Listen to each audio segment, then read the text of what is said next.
Hi everyone, welcome back to my channel. So today I wanted to talk about lymphatic drainage. I'm actually surprised that I have not made a video on this, given that I had lymphatic drainage done for the first time, like, I don't know, 6 or 7 years ago. It's been a long time. Also, I have a cold sore here, and I usually don't like to make videos while I have something, actively going on in my face. But this is actually what inspired me to do this video, and I'll explain why. So I'm very surprised that I haven't done this before. I think part of the reason was because I didn't really notice anything when I did lymphatic drainage. I kind of feel like most people don't notice, but I actually don't notice anything when I do any treatment. I mean, I've done so many treatments. You guys have been seeing, if you're subscribed to my channel, I've been uploading videos where I sort of just give like a summary of different treatments that I've tried, alternative types of treatments, and how the process goes and whether I think it helped or not. And so I just never feel that anything helps, or I never really feel anything in general. So the first time I had this done was many, many years ago. I think shortly after my first diagnosis. And it's a very light form of massage. It's not deep tissue. It's not really designed for pain relief, because I think deep tissue is more for like pain relief and to kind of like loosen up your muscles. The person that performed this on me the first time around, it was, extremely light. It felt like she was just like barely sweeping her hands like over my skin. It was really, I kind of thought I was like pointless, to be honest. The reason I have gone back to lymphatic drainage, though, is because of the tattoo removal that I'm having done. And if you haven't watched those videos, I do have one that details the process of tattoo removal if you guys are interested in that, and whether I've noticed any negative effects. I do think it has flared me up a couple times, but I'm not 100% sure.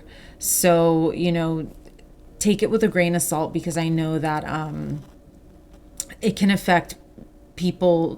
Tattoo removal can affect people differently depending on your health, depending on what condition you have. So but I think it's an interesting video just to have it as a resource, because I don't really see a lot of that on here on YouTube.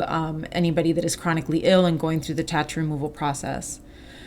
So while I was researching tattoo removal, one of the things that I saw was that when they go through the tattoo removal process, your immune system is what grabs onto the ink that is being like loosened, and your immune system grabs it and takes it away, and it goes into your lymph nodes.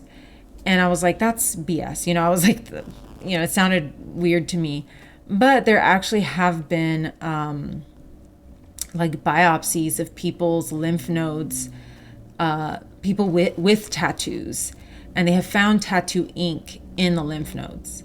So obviously, your immune system chips away at a tattoo. If you want to know the specifics, go watch my tattoo removal video. But your immune system is what's removing the ink, not the sun. It's not fading because of the sun or anything like that. It's your immune system.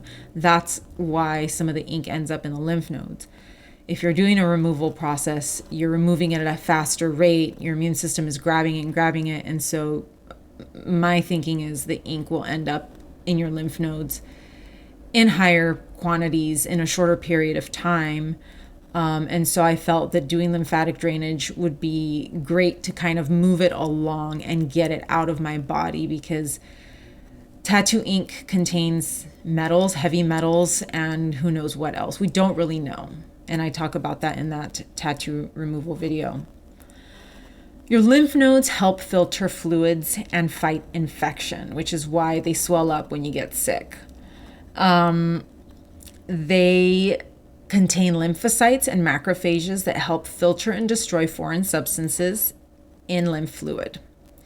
So those are your immune cells that help you fight viruses, and those are the same immune cells that that grab the tattoo ink. So lymphs are found throughout the body. They are found like there's a lot, I think, here in the neck, and like this area, and your armpits, your groin, your chest, and your abdominal, your abdomen. I think that's where they're most concentrated, but I believe they are all over your body. So lymphatic drainage is usually used for people that have a condition called lymphedema. And your insurance, if you have lymphedema and you've been diagnosed with lymphedema, your insurance can cover lymphatic drainage massage. And I think you just have to find a practitioner that takes insurance. But you do have to have that diagnosis. Lymphedema is a side effect from cancer treatment. So you'll see cancer patients usually are the ones that are going to get lymphatic drainage. But it's also used for other conditions, like kind of off-label, I guess. And there can be benefits even for healthy people. So a lot of the benefits of lymphatic drainage are reduced swelling. Obviously, if you have lymphedema, it moves. Lymphedema is like when you retain a lot of fluid, so it will move that fluid out. So you'll have reduced swelling. It'll boost your immunity. Detoxification, which is kind of like a broad term, but I guess moving toxins and waste out of your body. It helps with your skin health, and it improves your blood and lymphatic flow, better digestion, better healing after surgery, and so on. Again, I don't know how scientifically researched a lot of these are. I think these are probably like the ones that can be proven the best, but there was a huge list of benefits of lymphatic drainage. So you can look it up, but again, I'm not sure how based in science a lot of the benefits are. So I think I've seen 3 different practitioners. The first one was at a physical therapy place, and she had a very, very light touch. It was very weird because I was like, how is this doing anything? I mean, she literally was just like, it felt like she was barely touching my skin. It was really bizarre. And I think I did lymphatic drainage with her a couple of times, and I was just like, I don't get it. Recently, I started looking for another lymphatic drainage practitioner, and I went directly again to a massage therapist. And she did something called like Brazilian lymphatic drainage and body sculpting and all of that. And I'll talk a little bit more about that in a second. It was fine. It felt almost kind of like a regular massage, not deep tissue, but like a massage. And my experience, I was recalling the first time I had lymphatic drainage done, and I was like, this is nothing like that. The first lady that did it, she was certified in lymphatic drainage, and she was working at a physical therapy office. So I considered her like pretty legit, and she was like barely touching me. I was like, this is not the same thing. Fortunately for me, this massage therapist canceled on me at my second appointment, and I just never went back because she was expensive. And I was like, I just don't think that this is lymphatic drainage, from what I could remember. I ended up finding an occupational therapist certified in lymphatic drainage. And so an occupational therapist is basically someone that I think is more like on the medical side of things. So this guy, insurance will cover if you have a diagnosis of lymphedema. Insurance will cover it. Even Medicare will cover his massages. Unfortunately, I don't have the diagnosis, but his prices were actually pretty reasonable. They were significantly less than the massage therapist that is just a massage therapist. She's not like, I don't know if she was medically certified to do this type of massage. He is. So he is performing this massage on people who are sick, people who are actually dealing with lymphedema and possibly going through cancer treatment. So I talked to him about this. I said, I was going to someone else. I said, it didn't work out, but she did something called Brazilian lymphatic drainage and body sculpting and blah, blah, blah. And he's like, a lot of that stuff is just very gimmicky. He said, I can't really say that it does, what they're saying that it does, that it can sculpt your body and that it can do all these things. he said, I just think it's a gimmick. He said, it's not, he says, from what I know and from my training and stuff, I don't think that's a thing. But you will find Brazilian lymphatic drainage online, and it's usually sort of mainstream massage therapists that perform that. This guy just does lymphatic drainage. And so I decided to give him a shot, and it was also, again, different than my 2 previous experiences with lymphatic drainage. So I'm just like, am I going crazy? So he was sort of like in between the first lady that I had years ago and then the second woman. His touch is more middle of the road. It's not deep tissue. You're not going to get that, kneading. This is more of a massage, to be honest. When I think of a massage, this is kind of what I think of. But it has to be done in a certain way. It's not done the same way as another massage. There's a specific way that they have to do lymphatic drainage, where they go in a certain direction and they start in one place, and then I think they have to end at that same place because your lymphs drain. I believe they drain downward. No, they drain this way, I think. So from here, you go downward, and then from your legs and your abdomen, you go upward. And so there's a specific way this massage has to be done in order to be done properly, in order for you to have actual drainage. So I do like the way that he does it, because I feel like if it's going to be effective, it's going to be with that level of pressure. It's not too much pressure. Like with the last girl, it actually hurt when she would do it on my feet. And I was like, yeah, you gotta, she wasn't really doing it super hard, but I was like, my feet are very sensitive. And I know that you don't need an extreme amount of pressure to drain the lymphs. So this guy has a very middle of the road, it does feel almost like he's kind of sweeping it out of you. So I was like, I think this is the right fit. It's almost like Goldilocks, right? One was too much, one was too little. This guy is just right. And I feel like it would do something. Like this is like he's actually doing something. But again, I was like, I'm not really noticing anything. They do tell you that you might feel tired after the massage. You might feel sore. And you are going to be urinating more. I did read also that you may be having more bowel movements as a result, because they're moving things around. But urinating makes sense because you're moving fluid around, and obviously in order to get that fluid out, you're going to be urinating more. So they tell you to watch out for that, but also to stay hydrated. That way you can get that fluid moving. So I don't really notice too much. But I had I think this was my second appointment with him. I want to say a couple weeks ago. It's actually like a week and a half ago. And I actually I had 2 infections right around the time that I got the lymphatic done. I was getting over one. I had a UTI, and then, as you guys know, I've been dealing with ongoing resistant BV. And so I'm trying to schedule these appointments in the middle of my tattoo removal sessions, which are every 8 weeks. So around the 4-week mark, I try to schedule the lymphatic drainage. And again, like if I'm trying not to do this too often.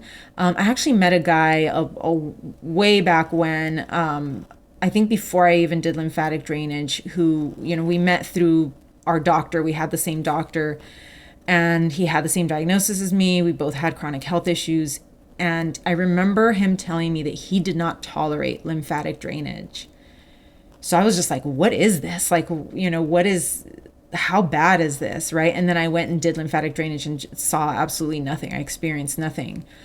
So I'm still being careful, and I'm scheduling my sessions about, my tattoo removal is 8 weeks apart, so around the 4-week mark. Sometimes, earlier, sometimes later, depending on whether I'm having scabbing and any type of recovery for the tattoo. And I'm only scheduling one session because I remember that guy and what he told me, that he just did not tolerate it. I guess he flared up too much or he detoxed too heavily. I don't know, because I didn't feel anything when I did lymphatic drainage. And I still really haven't been feeling much. But something weird happened this last time. And again, I can't say that it was the lymphatic drainage. But now I'm kind of looking back and wondering, wondering what could have happened. So as you can see, I have this cold sore. The cold sore came out. I had my lymphatic drainage done on Saturday. The cold sore popped up on a Wednesday, the Wednesday after. So about, 4 days afterwards, 4 or 5 days later. I had been having some stomach pain. I had the UTI and I've had this other infection. So I was taking everything. I tried to stay away from antibiotics, prescription antibiotics, because they do a number on my stomach. So I took this over-the-counter stuff from CVS. It did have, some kind of antiseptic or antibiotic in it. So I did take some over-the-counter drugs. I also took D-mannose. I also took, I think, grapefruit seed extract. I was taking a bunch of stuff, probiotics. So again, it might have been a combination of just everything. But I think a week later, so I had my lymphatic done on Saturday, and then this past weekend, I just massively flared up. I don't know what happened. I had some kind of just huge flare up of bloating and dyspepsia. I mean, I was on every medication that I could find. I was taking every antacid, everything, because I just felt so sick. I mean, bloated and just nasty. I do remember after the day that I had my lymphatic drainage, that evening I felt bloated, but mostly lower abdominal bloating. And then the day after that, I felt normal. Like I felt like everything was flat, no bloating, no stomach issues. And then after that, things slowly started to build to this Sunday, where I had this huge flare up. And I figured it was possibly the stuff that I took from CVS, the over-the-counter UTI pills, because they contain actual drugs and some kind of, I guess, mild antibiotic. I didn't think that I was going to react this way. And typically these flares, when I take antibiotics, the flares can last for months. I'm sick for a long time. I just don't feel well. I'm bloated, and it takes a long time for that to come down. Well, it's Wednesday. My flare started, I think my flare had been building up for several days, but it peaked on Sunday. And it's Wednesday, and it seems to be coming down already. So I don't know what it was. And I'm starting to think back. I'm wondering if it was the lymph thing, that maybe it was just too much for my body on top of all the other stuff that I threw on top of that, the probiotics and, the D-mannose and all of that. I know some of those things can also cause bloating. But I kind of look back and I'm just like, was it the lymphatic drainage? And I remember that guy from many years ago when he told me that he couldn't do it because his body just didn't tolerate it. And I'm wondering if that's what it is. So I just wanted to include all of this information in case you are considering lymphatic drainage, because I think everybody's response is going to be different depending on how sick you are, depending on your condition. And, I want to keep it up. Even if I don't feel anything significant, I want to keep it up until my tattoo is completely removed. I would say I'm probably maybe a little bit over halfway in the process. The fading is coming along great. But, this lymphatic drainage is, I should have been doing it even prior to the tattoo removal, just to move things along, especially because I've been on and off antibiotics for almost 2 years. And of course, antibiotics kill things in your body. It kills good bacteria, it kills bad bacteria. And I'm wondering if it's possible that I'm also overloaded with just dead bacteria and just gross stuff that just isn't moving out of my body. So in that sense, and also to the sinus infections, because he does do massage on my face as well. And that can also help with sinus drainage. I have noticed that as well, that I'll have sinus drainage sometimes after these massages, which I think would be great given the fact that I've been having sinus infections, recurrent infections for almost 2 years now. So, like I said, I would just approach with caution depending on how bad you are, like health wise, how severe you are. I probably wouldn't do it if you're in the middle of a flare. I would try to maybe get the flare to come down a little bit before you do this, because if this is the thing that threw me into this flare, I would be careful with it. I was actually going to do acupuncture this week, and I canceled it because I had this thought that, that my flare that I'm going through could possibly have been caused or at least, pushed by the lymphatic drainage. And, I know that acupuncture can help things, but again, you don't want to overload yourself with stuff. And I'm going to have to do a video on acupuncture as well, because I've done acupuncture in the past. I might have done a video on NAET, which is a specific type of acupuncture. So look out for that. I think it's here on my channel somewhere, but I need to do just a general video on acupuncture, because I might be going back soon.